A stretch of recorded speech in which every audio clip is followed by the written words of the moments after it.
So last video में हमने कुछ पैटर्न्स देखे एचसीएफ और एलसीएम के वर्ड प्रॉब्लम के। इस वीडियो में हम लोग कुछ और टाइप्स देखेंगे word problem related to HCF and LCM.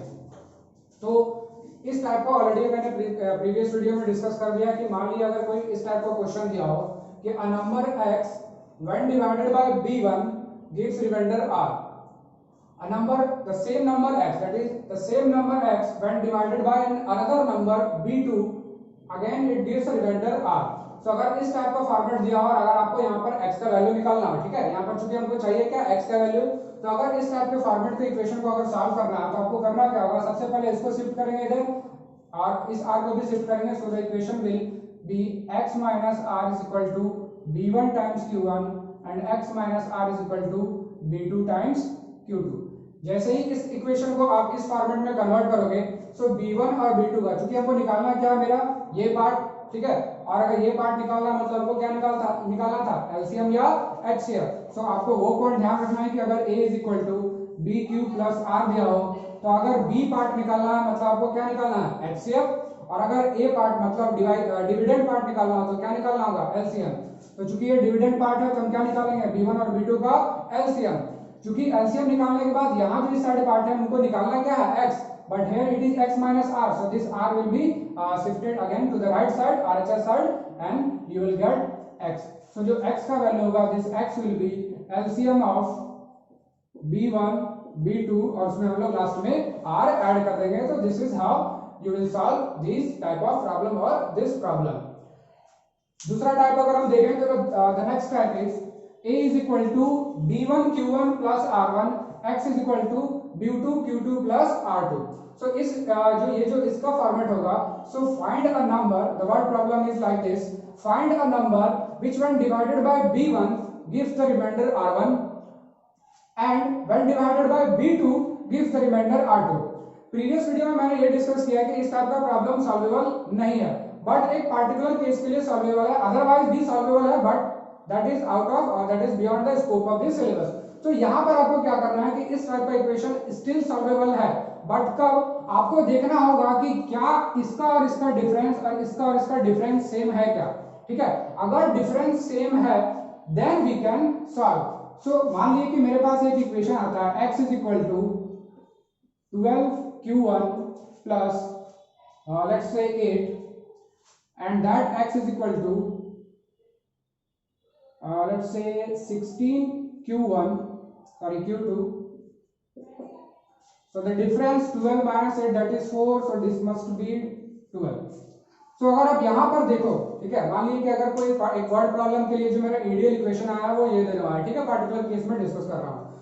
तो अगर आप यहाँ पर देखो कि यहाँ पर एक बार 12 से डिवाइड किया रिमाइंडर 8 आया, एक बार 16 से डिवाइड करने पर रिमाइंडर 12 आ रहा है। तो अगर इसको देखो तो ये इस पैटर्न से मैच कर रहा है ना। Is this solvable? Yes it is, ठीक है। कैसे? तो सबसे पहले हम देखेंगे क्या इन दोनों का डिफरेंस सेम है क्या। तो अगर हम यहाँ पर देखें 12 minus 8 that is 4, यहाँ पर 16 minus 12 that is also equal to 4। now the difference between this and this is equal, so in this case see the step how you will solve this type of problem। कैसे आपको solve करना है, see the steps। पहला step में आपको करना है कि ये जैसा x का एक्शन है यहाँ पर 12q को 12q1 ही रहने देना है।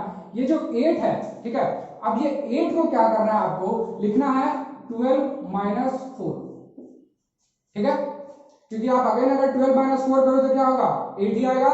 तो this 8 can be written as 12 minus 4। ये कैसे डिसाइड करेंगे, तो सिंपल सा, इन दोनों का डिफरेंस कितना आ रहा था 4 आ रहा था, दैट मींस 12 में वही 4 घटाएंगे तो क्या आ जाएगा 8 आएगा। सिमिलरली जो सेकंड इक्वेशन है उसको भी कन्वर्ट करते हैं, this will be 16q2 plus this is 16 minus 4। सो आप यहां पर देख रहे हो कि ये क्या हो जाता है 12 minus 4 that is 8, this is 16 minus 4 that is 12। Now अब क्या करना है कि ये दोनों जो पार्ट दिख रहा है इन दोनों को एक साथ कॉमन करना है। So the first part becomes x is equal to, अगर आप 12 कॉमन लो इसमें और इसमें तो क्या बचेगा, यहां से बचेगा q1 प्लस 1, क्योंकि यहाँ q1 है और यहाँ 12 के साथ कुछ नहीं तो क्या है 1 है, so you will take 1 common और बचेगा क्या -4। In this case it will become 16, it becomes q2 plus 1 and again -4। now this is solvable। अब ये बहुत ही इजी है सॉल्व करना। करना क्या है आपको, क्योंकि हमको इस साइड क्या चाहिए सिंगल टर्म चाहिए, तो जो ये डिफरेंस वाला टर्म है उसको शिफ्ट कर देंगे लेफ्ट साइड में।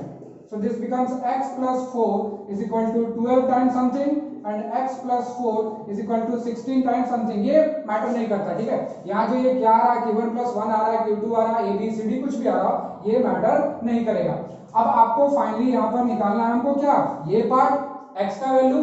तो अगर x का वैल्यू निकालने से पहले क्या करना होगा, हमको ये पूरे पार्ट का वैल्यू निकालना। अब ये है क्या, डिविडेंड पार्ट या divisor part. Since it is a dividend part, मतलब हमको इन दोनों का क्या निकालना होगा, एलसीएम।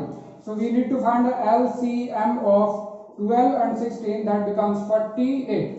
तो जैसे ही आपको LCM पता चल गया, now this 48 is actually the value of x plus 4, but we need to find the value of x.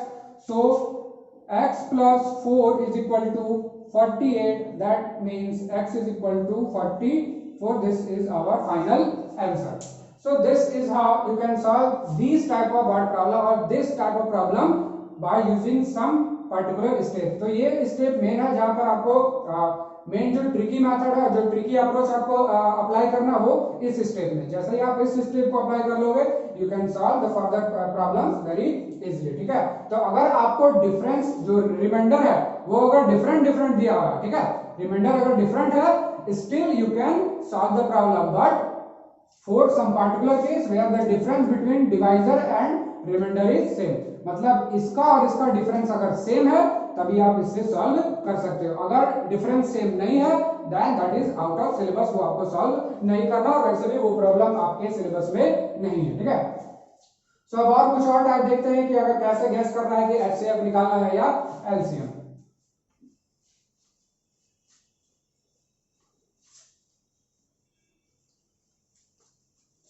मान लीजिए कि कोई एक ऐसा इवेंट हो जहां पर एक पर्टिकुलर इवेंट जो है वो रिपीट करके आफ्टर सम टाइम एक कॉमन पॉइंट पे रीच कर रहा है, ठीक है।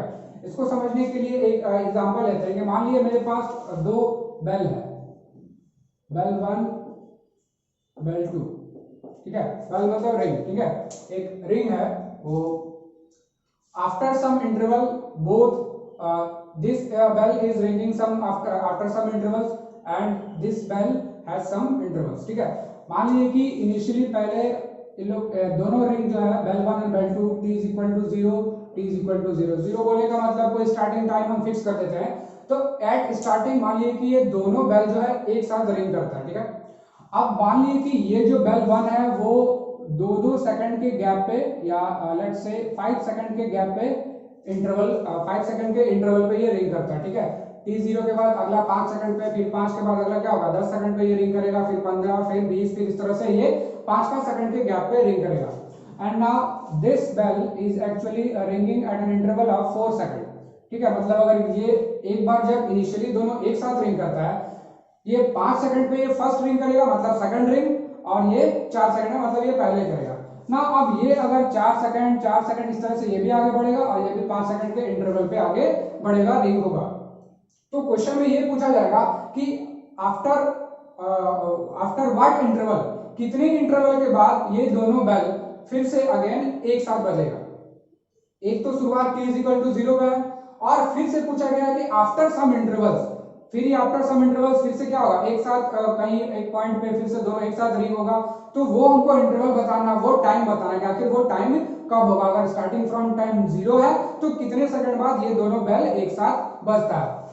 तो अगर इसको एक हम फिगर वाइज समझे तो ये एक ऐसा फिनोमेना है, this phenomena is like something whether in which case there are two particular things which are going to at same which are going to a same point, मतलब दोनों किसी सेम पॉइंट पे जा रहा है। अगर हम यहाँ पर देखें तो स्टार्ट करते हैं 0 से, ठीक है, t इज इक्वल टू 0 से। तो ये 5 सेकंड पे यहाँ पहुंचा, फिर next 5 second, next 5 and next 5। So after 5 second that means total of 20 seconds, 20 seconds के बाद यहाँ पर ये बेल 1 रिंग कर रहा है। और अगर आप ध्यान से देखो ये जो 4 है, 1 2 3 4 5, ठीक है। So it's 4 second, 4 4 4 4 is equal to 0। तो हम यहाँ पर क्या देख रहे हैं कि ये जो बेल 1 है वो 5-5 सेकंड के गैप के बाद जब 20 सेकंड पे पहुंचता है, वही 20 सेकंड पे ये 4 जो है, ये जो 4 इंटरवल वाला ये भी क्या कर रहा है 20 सेकंड पे पहुंच रहा। तो after 20 second of interval, after the interval of 20 second both bell 1 and bell 2 rings together, दोनों बेल जो है वो फिर से एक साथ बजेंगे। कब? एट 20 सेकंड, मतलब 0 से स्टार्ट होने के बाद जब 20 सेकंड होगा, 20 सेकंड्स होगा, तो उसके बाद फिर से बेल 1 और बेल 2 क्या होगा, एक साथ रिंग करेगा। तो आखिर यहाँ ये जो 20 सेकंड है, ये 20 सेकंड्स आया कैसे?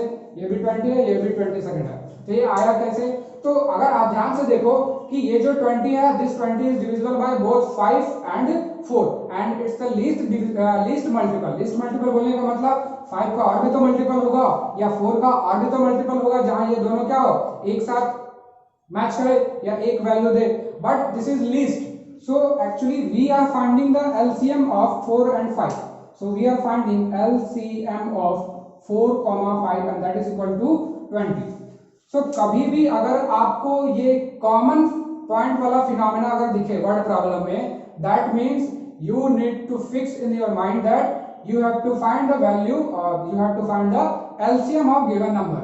ये हो सकता है किसी बेल वाला क्वेश्चन हो, या हो सकता है कि कोई दो पर्सन हो जिसका जो सम इंटरवल से वो किसी एक जगह पे पहुंच रहा हो, मान लिया 2-2 सेकंड के गैप पे, एक 3-3 सेकंड के गैप पे, तो आफ्टर कितने सेकंड के इंटरवल के बाद वो दोनों एक पोजीशन पे फिर से पहुंचता है।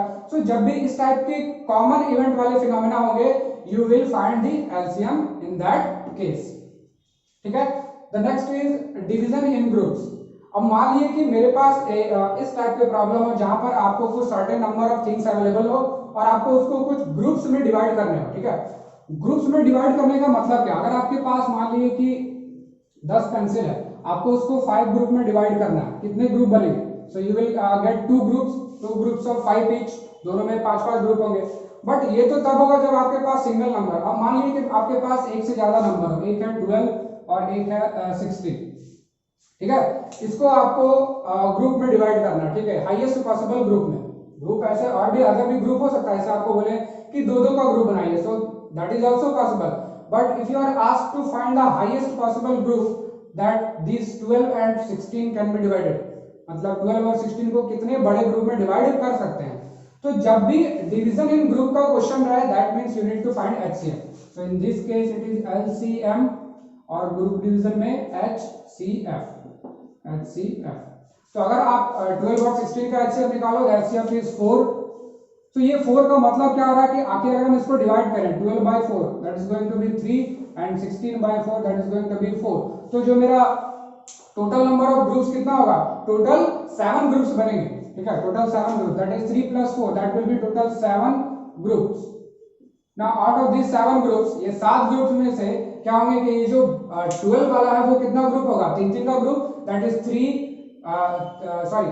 + 4 + 4, आपके पास 3 ग्रुप होंगे। ठीक है, so it's 1 2 3 groups and for 16 it will be 1 2 3 and 4।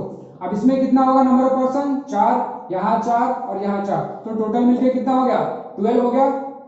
यहाँ पर भी कितना होंगे? 4 4 4 4, so टोटल इज 16। so अगर आपको डिवीजन इन ग्रुप्स का प्रॉब्लम है, then you need to find the HCF in the given problem. Now let's jump to the another type.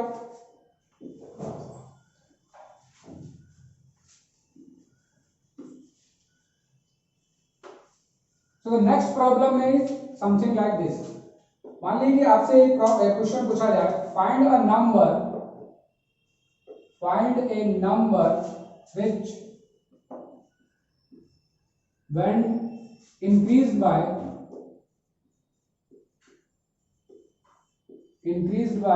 let's say 12, which when increased by 12 is divisible by both, so divisible by both it is 7 and let's say 6 and 8। ठीक है।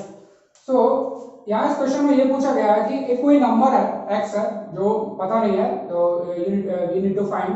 सो एक number x है, जब उसको 12 increase कर दिया जाए, मतलब ठीक है कि अगर x है तो अगर x + 12 हम कर देते हैं, तो जो भी नंबर बन रहा that number is divisible by both 6 and 18। ठीक है। Least number, actually it should say find the least number least. तो वैसे लिस्ट दिखाने का मतलब, लिस्ट बोलो या स्मॉलेस्ट बोलो, अगर स्मॉलेस्ट लिखा हुआ और यहाँ साथ में ये भी लिखा divisible by, so divisible by that means आपको क्या फाइंड कर रहे हैं, एलसीएम। क्योंकि यहाँ देखने के बाद, क्वेश्चन देखने के बाद आपको ये पता चल जाएगा कि वहां पर आपको फाइंड क्या करना है, एचसीएम निकालना है या एलसीएम निकालना। So here in this case this is given as divisible by, और डिविजिबल बाय है जिससे आपको ये हिंट मिल रहा है कि हमको क्वेश्चन में फाइंड क्या करना है, एलसीएम फाइंड करना। बट एलसीएम फाइंड करने से पहले यहाँ एक चीज देखना होगा कि यहाँ आपको जो नंबर है उसको पहले 12 से बढ़ाना होगा, ठीक है। तो let the number be x, let the number be x। अब कर क्या रहे हैं, सबसे पहले हम x को इंक्रीज कर दे रहे हैं 12 से, the new number is x plus 12। अब यही जो x प्लस 12 है, that 12 is divisible by 6 and 8। ये क्या इन दोनों से डिविजिबल है, बट लिस्ट भी है। तो सबसे पहले हम क्या करेंगे कि एक ऐसा नंबर फाइंड करेंगे जो इन दोनों से डिविजिबल हो और लीस्ट हो। दैट मींस हमको क्या निकालना होगा, LCM of 6 and 8। So this become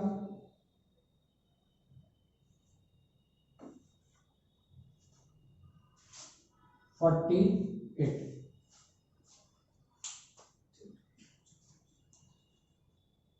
ठीक है। So the LCM of 6 and 8 is 48। Now अब जैसे ही आपका ये पार्ट निकला, this 48 is actually equal to x plus 12। सो जो मेरा 48 है यही किसके बराबर है, ये मेरा x प्लस 12 के बराबर है। But we need to find the value of x, तो यहाँ पर 12 को क्या करना होगा, सब्ट्रैक्ट करना होगा। So this is 48 minus 12, so this becomes 6 3, that is x is equal to 36। मतलब वही 36 वो नंबर है जिसको जब हम 12 से इंक्रीज कर दे रहे हैं, मतलब उसको इंक्रीज करके जब 48 बना दे रहे हैं, that 48 is divisible by 6, divisible है 8 टाइम्स में, और this is also divisible by 8, that is so ठीक है। so this is how you can solve this type of problem। इस क्वेश्चन में और क्या चेंजेस ला सकते हैं कि अगर मान लिया यहाँ इंक्रीज की जगह अगर बाय अगर लिख दिया जाए डिक्रीज, ठीक है। If here in this case it is actually decrease, तो बस छोटा सा चेंज करना है, जहां पर आप यहाँ पर x प्लस 12 के वहां पर क्या कर देना है x माइनस 12, और दिस टाइम पे क्या होगा 12 इधर आकर ऐड हो जाएगा, जहां इस केस में क्या हुआ, सब्ट्रैक्ट हुआ। सो these are the types of problems where you can use either you can use the basic trick कि आपको वहां पर एलसीएम फाइंड करना है कि एचसीएफ फाइंड करना है। तो सम पॉइंट्स है कि अगर डिविजिबल बाय हो, ठीक है, डिविजिबल बाय हो तो उसका मतलब क्या, एलसीएम फाइंड करना है। अगर आपको दिया हुआ है कि डिवाइड्स, विच डिवाइड्स मतलब उससे छोटा हो, तो अगर डिवाइड्स दिया हो तो उसका मतलब आपको एचसीएफ फाइंड करना है। कोई कॉमन इवेंट का केस हो कि अगर कोई इवेंट है वो किसी कॉमन पॉइंट पे आकर मिल रहा है, तो in that case you need to find LCM. अगर कोई ऐसा प्रॉब्लम हो जहां पर ग्रुप में डिवीजन का बात चल रहा हो, तो उसमें ग्रुप पे डिवाइड करना है, तो आपको फाइंड करना है HCF. So these are the point that you need to remember. Next video में हम लोग प्रोबेबली कुछ और क्वेश्चन को इस पे रिलेटेड डिस्कस करेंगे, फिर हम लोग नेक्स्ट चैप्टर पे जंप करेंगे, ठीक है। Thank you.